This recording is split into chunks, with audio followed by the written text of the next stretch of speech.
Je suis un cœur qui cherche encore sa chaleur. Cette phrase, presque murmurée par Cyprien, résonne comme une confession inattendue au milieu des projecteurs de Les 12 coups de midi. Derrière les sourires, derrière les records, derrière les 861 337 €, que cache vraiment ce jeune homme que Jean-Luc Reichmann décrivait avec humour comme perdu dans un désert affectif? Et si, au fond, cette image n'était qu'un écran, prêt à se fissurer? Il venait de Fontenay-sous-Bois, un décor discret, presque effacé, où rien ne prédestinait vraiment Cyprien à devenir un visage familier des téléspectateurs. Et pourtant, dès ses premiers pas sur le plateau de Les 12 coups de midi, quelque chose a immédiatement capté l'attention. Ce n'était pas seulement son aisance, ni même son intelligence. C'était ce mélange rare de rigueur et de fragilité, comme si chaque réponse juste cachait une question plus intime, plus silencieuse. Avant même les projecteurs, il y avait la musique. Toujours la musique. Dans une famille où l'art n'était pas une ambition mais une respiration quotidienne, Cyprien grandit entouré de gestes précis, de répétitions, de scènes imaginées. Un père et une mère comédiens, une sœur danseuse, et lui, au centre, absorbant tout sans jamais vraiment chercher à briller. Il ne rêvait pas de télévision, il rêvait d'orchestre, d'un silence suspendu avant le premier geste, d'un public invisible retenu par un simple mouvement de baguette. Lors de sa première apparition, ce détail n'a échappé à personne. Ce jeune candidat qui, au lieu de simplement répondre aux questions, semblait orchestrer chaque instant. Il expliquait, il posait, il construisait. Et lorsqu'il évoquait son rêve de devenir chef d'orchestre, ce n'était pas une ambition vague, c'était une trajectoire déjà dessinée dans son esprit, presque obsessionnelle. In the ancient land of Eldoria, where skies shimmered and forests whispered secrets to the wind, lived a dragon named Zephyros. Not the burn-it-all-down kind, but he was gentle, wise, with eyes like old stars. Even the birds fell silent when he passed. Mais plus les jours passaient, plus une autre facette apparaissait. Une fragilité inattendue, parfois dissimulée derrière une remarque légère, parfois trahie par un silence trop long. Les téléspectateurs ne voyaient plus seulement un champion, ils voyaient un jeune homme en équilibre. Et déjà, une question commençait à circuler, discrète mais persistante. Jusqu'où pouvait-il aller, sans se perdre lui-même? Très vite, le parcours de Cyprien a cessé d'être seulement une succession de victoires. Il est devenu un récit exposé, scruté, parfois disséqué. Chaque bonne réponse consolidait son image, mais chaque silence, chaque hésitation, ouvrait une brèche. Et c'est dans ces interstices que les premières tensions sont apparues. Le moment charnière, celui qui a fait basculer le regard du public, n'a pas été une défaite. C'était paradoxalement une victoire trop parfaite. In the ancient land of Eldoria, where skies shimmered and forests whispered secrets to the wind, lived a dragon named Zephyros. Not the burn-it-all-down kind, but he was gentle, wise, with eyes like old stars. Even the birds fell silent when he passed. Lorsqu'il a découvert l'étoile mystérieuse, grâce à un raisonnement d'une précision presque chirurgicale, l'admiration s'est immédiatement mêlée à un doute diffus. Sur les réseaux, certains ont commencé à murmurer. Était-ce réellement possible? Une telle logique, une telle rapidité? N'y avait-il pas autre chose derrière? Rien n'était prouvé, rien n'était confirmé. Mais dans l'ère numérique, il suffit d'un soupçon pour que tout vacille. Cyprien, jusque-là protégé par son calme et son sourire, s'est retrouvé au cœur d'un tourbillon qu'il n'avait jamais anticipé. Les messages se sont multipliés, certains admiratifs, d'autres plus incisifs. Puis sont venus les commentaires plus violents. Et pour la première fois, Cyprien a laissé entrevoir une fatigue. Pas celle des tournages, une fatigue plus profonde, plus sourde. Celle de devoir constamment prouver qu'il méritait d'être là. Dans ce climat, même les moments les plus anodins prenaient une autre dimension. Un regard échangé, une hésitation dans la voix, une réponse moins assurée, tout devenait matière à interprétation. Était-il encore ce jeune prodige sûr de lui? Ou commençait-il à douter? Et surtout, à quel moment la pression invisible du public devient-elle plus lourde que le jeu lui-même? Le 20 mars 2026, un incident apparemment mineur est venu cristalliser cette tension. Une blessure sur le plateau. Rien de grave, mais suffisamment inattendu pour suspendre le rythme habituel de l'émission. Pendant quelques instants, le jeu s'est arrêté. Les regards ont changé. In the ancient land of Eldoria, where skies shimmered and forests whispered secrets to the wind, lived a dragon named Zephyros. Not the burn it all down kind. But he was gentle, wise, with eyes like old stars.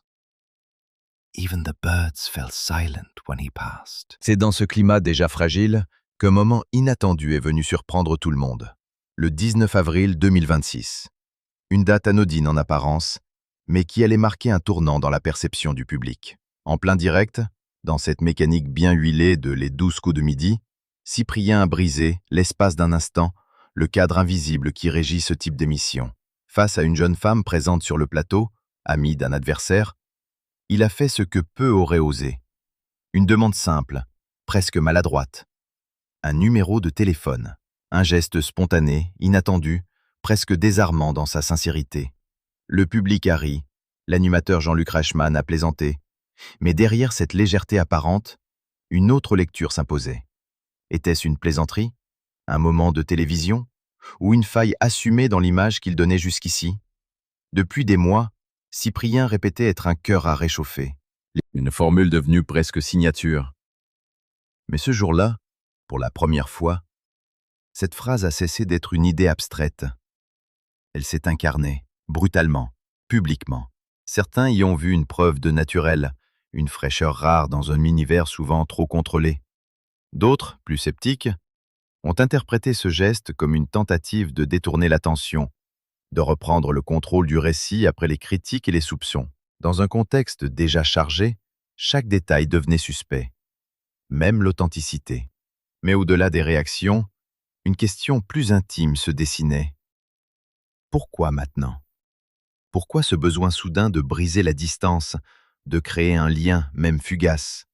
Était-ce le signe d'une solitude réelle, longtemps contenue derrière les performances et les sourires? Ou simplement l'expression d'un jeune homme qui, malgré tout, refusait de devenir une image figée? Ce moment, aussi léger qu'il ait pu paraître, a déplacé le regard du public.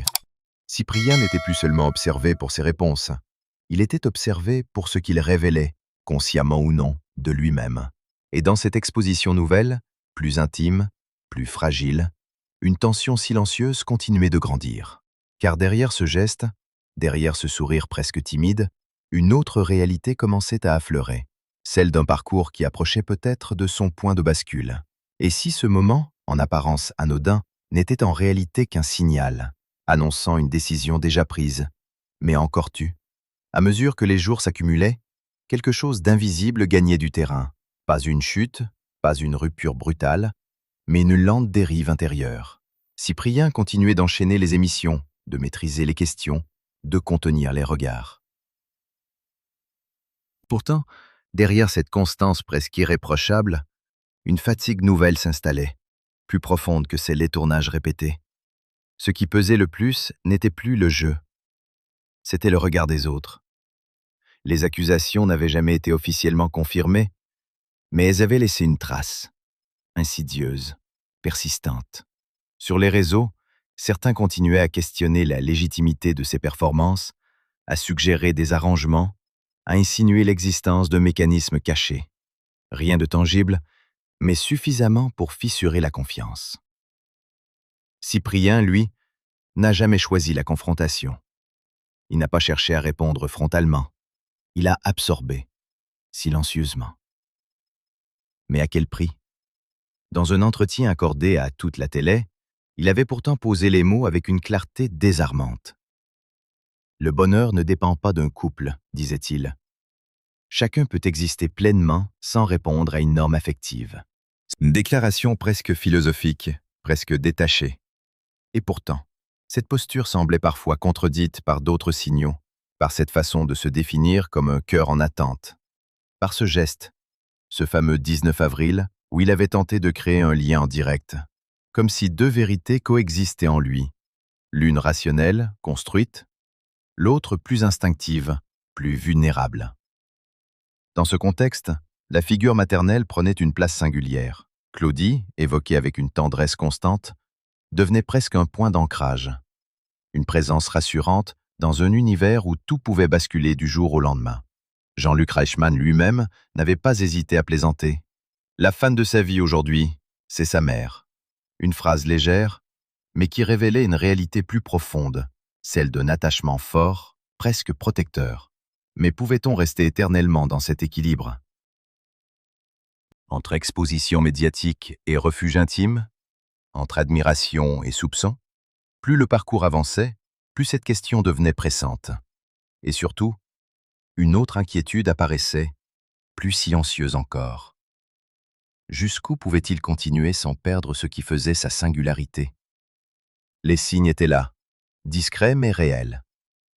Une manière différente de répondre, des silences plus longs, une présence parfois légèrement en retrait, comme si une partie de lui observait la scène de l'extérieur. Était-ce simplement la fatigue de long parcours? Ou le début d'un détachement plus profond? Car au fond, derrière les chiffres impressionnants, derrière les gains accumulés, une vérité plus simple s'imposait peu à peu. Cyprien n'était peut-être plus en train de jouer pour gagner. Il était en train de chercher autre chose, quelque chose que ni l'argent, ni les applaudissements, ni même la reconnaissance ne pouvaient offrir. Et c'est précisément à ce moment-là, quand tout semblait encore possible, que l'idée d'un départ, encore impensable pour beaucoup, a commencé à prendre forme. Silencieuse, inattendue, presque inévitable. Il y a des départs qui ressemblent à des défaites, et puis il y a ceux, plus rares, qui ressemblent à une décision intérieure déjà mûrie depuis longtemps. Chez Cyprien, rien n'a été brutal, rien n'a explosé. Tout s'est joué dans cette zone floue où l'on continue d'avancer, alors qu'au fond, on a déjà commencé à s'éloigner. Depuis plusieurs jours, certains observateurs attentifs notaient un changement presque imperceptible, moins dans les résultats, toujours solides, que dans la manière d'habiter le plateau de Les 12 coups de midi. Une présence plus douce, moins conquérante, comme si l'urgence de gagner avait laissé place à autre chose. Une forme de recul, ou peut-être de lucidité. Le chiffre, lui, continuait de fasciner. 212 participations. Une somme impressionnante. Un parcours que peu peuvent imaginer, encore moins égaler. Et pourtant, derrière cette réussite presque mécanique, une autre réalité s'imposait peu à peu. Celle d'un jeune homme arrivé au bout de quelque chose. Pas seulement d'un jeu, d'un cycle. Ce qui trouble dans ce type de trajectoire, ce n'est pas la performance. C'est le moment où la performance cesse d'être une finalité, quand répondre juste ne suffit plus. Quand gagner ne provoque plus le même vertige. Est-ce que Cyprien avait atteint ce point précis, invisible pour le public, mais décisif pour lui? Autour de lui, tout semblait pourtant continuer comme avant. Jean-Luc Reichmann maintenait le rythme, les rires, la complicité. Le plateau restait ce lieu familier, presque protecteur. Mais à l'intérieur, quelque chose s'était déplacé. Comme une musique que lui seul entendait, plus lente, plus profonde, en décalage avec l'agitation extérieure. Et puis il y avait cette autre dimension, plus intime encore, cette question du sens. Pourquoi rester? Pour battre un record? Pour accumuler encore? Ou pour prolonger une histoire qui, peut-être, avait déjà livré l'essentiel? Chez certains, le succès appelle la prolongation. Chez d'autres, il appelle le départ. Non par fatigue, mais par nécessité. Le 19 avril 2026, lorsque Cyprien quitte finalement le jeu, ce n'est pas un effondrement, c'est un geste, calme, presque posé, comme s'il refermait lui-même une parenthèse ouverte 7 mois plus tôt. Une décision qui surprend, bien sûr, mais qui, à bien y regarder, semblait déjà inscrite dans ses silences, dans ses regards, dans cette distance nouvelle qu'il entretenait avec la victoire. Et alors une autre question surgit, plus dérangeante encore. Qu'est-ce qui pousse quelqu'un à partir au sommet? Est-ce le poids invisible des regards? Les blessures accumulées, visibles ou non? Ou au contraire, la certitude d'avoir trouvé ailleurs ce que l'on cherchait ici? Car à ce moment précis, une rumeur, longtemps restée en arrière-plan, commence à prendre une autre dimension. Une rumeur qui ne parle ni de jeu, ni d'argent, ni de reconnaissance. Une rumeur plus simple, plus humaine. Et peut-être finalement, plus décisive que tout le reste. La rumeur, longtemps diffuse, presque murmurée entre deux émissions, a fini par s'imposer comme une évidence silencieuse. Depuis des semaines, certains indices s'accumulaient autour de Cyprien. Des phrases glissées avec précaution, des regards qui s'éclairaient à l'évocation d'un « ailleurs », des silences qui ne semblaient plus vides, mais habités. Au début, rien de concret. Juste cette impression qu'un changement s'était opéré en dehors du plateau de les 12 coups de midi, comme si la vie réelle, longtemps suspendue derrière le rythme intense des tournages, avait soudain repris ses droits. Et dans cette vie-là, une autre histoire semblait s'écrire.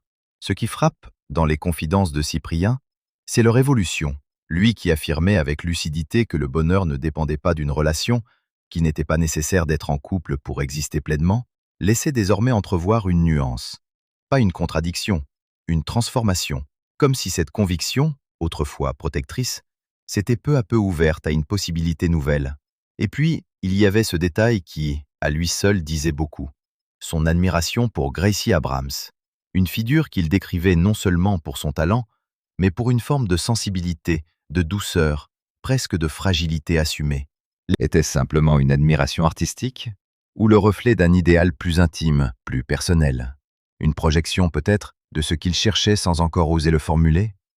Progressivement, les contours se sont précisés. Après son départ, loin des caméras, loin des analyses et des soupçons, Cyprien a commencé à laisser filtrer une vérité différente, plus simple, plus directe. Oui, quelque chose avait changé. Oui, il n'était plus dans cette solitude que Jean-Luc Reichmann décrivait avec humour. Et surtout, oui, il avait trouvé une forme de bonheur qu'il ne cherchait plus à dissimuler. La confirmation n'a pas été spectaculaire. Pas de déclaration grandiose, pas de mise en scène, juste des mots, osés avec retenue, presque avec pudeur. Il parlait de sérénité, d'équilibre, d'un sentiment nouveau, encore fragile mais profondément réel. Comme si, après avoir été observé, jugé, admiré pendant des mois, il avait enfin trouvé un espace où il n'avait plus besoin de prouver quoi que ce soit. Alors, tout s'éclaire différemment. Ce départ au sommet, ce geste spontané sur le plateau, cette distance progressive avec le jeu. Et si tout cela n'était pas une fuite, mais une transition, une manière peut-être inconsciente de refermer une étape pour en ouvrir une autre? Reste une question suspendue, presque intime. Et si au fond, Cyprien n'avait jamais cherché à gagner un jeu, mais simplement à trouver sa place? Et finalement, lorsque les lumières s'éteignent et que le plateau de les 12 coups de midi retrouve son silence mécanique, il reste une image plus forte que toutes les autres, celle de Cyprien, debout au sommet, choisissant pourtant de partir, non pas parce qu'il ne pouvait plus continuer, mais peut-être parce qu'il n'en avait plus besoin. Il y a dans ce geste une élégance rare, une manière de reprendre le contrôle d'un récit que beaucoup pensaient écrire à sa place. Pendant des mois, il a été le candidat, le prodige, la cible de soupçons, l'objet d'admiration. Mais derrière ces projections, une réalité plus discrète s'est construite, celle d'un jeune homme qui, au fil des épreuves, a appris à se connaître autrement. Ce que le public a vu, c'est une trajectoire exceptionnelle. Ce qu'il a vécu, lui, est sans doute plus nuancé. Les victoires, bien sûr, mais aussi les doutes, les attaques invisibles, la fatigue de devoir être irréprochable. Et au milieu de tout cela, cette quête plus silencieuse, trouver un équilibre entre ce qu'il donne au regard des autres et ce qu'il garde pour lui. Lorsqu'il affirme aujourd'hui avoir trouvé l'amour, ce n'est pas une conclusion spectaculaire, c'est presque un apaisement. Comme si cette recherche, longtemps évoquée avec humour ou distance, avait enfin trouvé une réponse concrète. Pas une réponse parfaite, pas une histoire idéalisée, mais quelque chose de suffisamment réel pour changer le regard qu'il porte sur lui-même. Alors faut-il relire son parcours autrement? Voir dans ses silences autre chose que de la retenue? Dans ses gestes, autre chose que de la spontanéité? Peut-être. Car ce qui semblait être une simple aventure télévisuelle apparaît désormais comme une transition, un passage entre deux états, entre celui d'un jeune homme en quête et celui d'un homme qui commence à comprendre ce qu'il veut vraiment préserver. Et c'est peut-être là que réside la véritable singularité de Cyprien, non pas dans ses gains, ni dans ses performances, mais dans sa capacité à partir au moment où tout semblait encore possible, à refuser de s'installer dans une image figée. À choisir l'inconnu plutôt que la répétition, car au fond, une question demeure, suspendue bien au-delà de l'écran. Que vaut une victoire si elle ne laisse pas de place à ce qui nous rend profondément vivants? Et si la plus grande réussite de Cyprien n'était pas d'avoir gagné, mais d'avoir su, au bon moment, s'arrêter pour enfin commencer autre chose?